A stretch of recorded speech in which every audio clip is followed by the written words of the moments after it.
नमस्कार, मैं हूं सौरभ पांडे और आप देख रहे हैं दैनिक जागरण।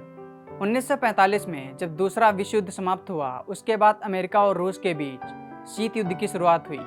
सामान्य शब्दों में कहा जाए तो अमेरिका और रूस के बीच वर्चस्व की लड़ाई शुरू हुई और इसी का परिणाम था अमेरिका और रूस के बीच स्पेस रेस की शुरुआत। 1955 में अमेरिका ने ऐलान किया कि हम लोग आर्टिफिशियल सैटेलाइट लॉन्च करेंगे। अमेरिका की इस स्टेटमेंट के बाद रूस ने भी अपनी आर्टिफिशियल सैटेलाइट बनाने की प्लानिंग शुरू कर दी और अक्टूबर 1957 में रूस अमेरिका से आगे निकलकर स्पेस में आर्टिफिशियल सैटेलाइट पहुंचाने वाला दुनिया का पहला देश बन जाता है।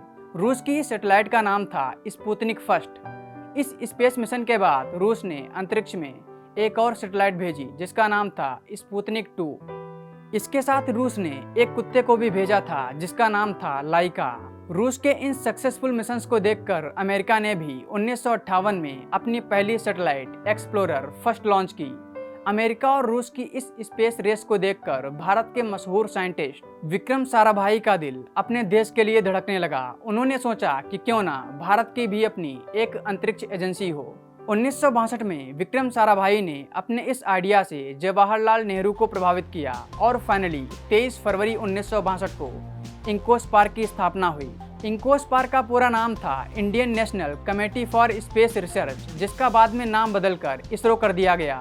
विक्रम साराभाई को इसका पहला चेयरमैन बनाया गया और इसी कारण विक्रम साराभाई को इसरो का जनक कहा जाता है। अपनी शुरुआत के समय इंकोस्पार्क के पास यानी इसरो के पास बहुत सीमित संसाधन थे, इसलिए आपको इस तरह की कई फोटोज देखने को मिल जाएंगी जिसमें रॉकेट्स के पार्ट को बैलगाड़ी और साइकिल पर ले जाया जा रहा है।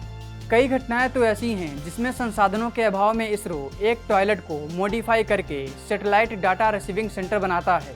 अब आप अंदाजा लगा सकते हैं कि भारत की अंतरिक्ष एजेंसी इसरो ने अपनी शुरुआती समय में कितने संघर्ष किए थे।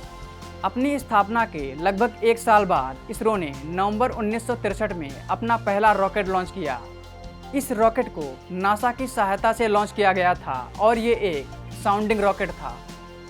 इसके कुछ साल बाद 15 अगस्त 1969 को इंकोस्पार्क का नाम बदलकर इसरो कर दिया जाता है।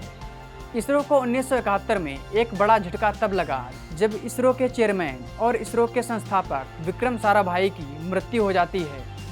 विक्रम साराभाई की मौत के बाद इसरो के नए चेयरमैन सतीश धवन बनते हैं। सतीश धवन के नेतृत्व में 1975 में कड़ी मेहनत के बाद भारत अपनी पहली सैटेलाइट बनाता है जिसका नाम था आर्यभट्ट। इस सैटेलाइट को सोवियत यूनियन ने लॉन्च किया था क्योंकि इसरो के पास सैटेलाइट लॉन्च करने के लिए कोई रॉकेट नहीं था। इसके बाद इसरो 1980 में अपना पहला लॉन्चिंग व्हीकल बनाता है जिसका नाम था SLV-3। इसके माध्यम से इसरो अपनी दूसरी सैटेलाइट रोहिणी लॉन्च करता है। अप्रैल 1984 में भारत स्पेस की दुनिया में एक नया इतिहास लिखता है। राकेश शर्मा स्पेस में जाने वाले पहले भारतीय बन जाते हैं। रूस के एक रॉकेट में बैठकर राकेश शर्मा स्पेस में जाते हैं और लगभग 8 दिन तक स्पेस में ही रहते हैं। अगले 20 सालों में इसरो अंतरिक्ष की दुनिया में काफ़ी तरक्की करता है और 2008 में अपना पहला मून मिशन यानी चंद्रयान फर्स्ट लॉन्च करता है जो पूरी तरह सफल रहता है। इसरो के इस मिशन से दुनिया को चांद पर पानी होने की जानकारी मिलती है। इसके बाद साल 2013 में भारत अपना पहला मंगल मिशन लॉन्च करता है और भारत दुनिया का पहला ऐसा देश बन जाता है जिसने पहली बार में मंगल के ऑर्बिट में एंट्री की हो। भारत के मंगल मिशन के बाद इसरो को दुनिया की टॉप अंतरिक्ष एजेंसियों में गिना जाने लगा।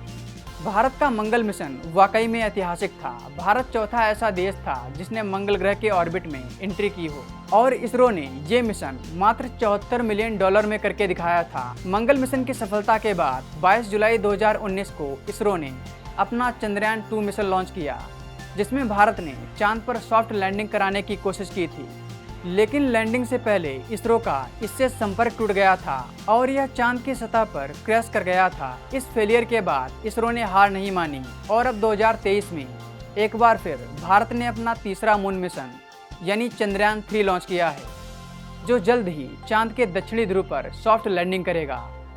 तो ये थी भारत की अंतरिक्ष एजेंसी इसरो की आज तक की कहानी।